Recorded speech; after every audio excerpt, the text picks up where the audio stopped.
Room for one more. A man named Joseph Blackwell came to Philadelphia on a business trip. He stayed with friends in the big house they owned outside the city. That night they had a good time visiting, but when Blackwell went to bed, he tossed and turned and couldn't sleep. Sometime during the night, he heard a car turn into the driveway. He went to the window to see who was arriving at such a late hour. In the moonlight, he saw a long black hearse filled with people. The driver of the hearse looked up at him. When Blackwell saw his queer, hideous face, he shuddered.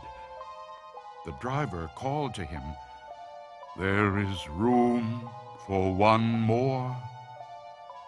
Then he waited a minute or two, and then he drove off. In the morning, Blackwell told his friends what had happened. "You were dreaming," they said. I must have been," he said, "but it didn't seem like a dream." After breakfast, he went into Philadelphia.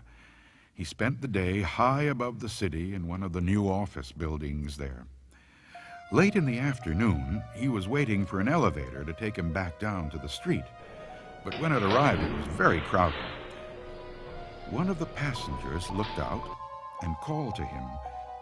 "There is room for one more," he said. It was the driver of the hearse. "No thanks," said Blackwell. "I'll get the next one." The doors closed and the elevator started down. There was shrieking and screaming, then the sound of a crash. The elevator had fallen to the bottom of the shaft. Everyone aboard was killed.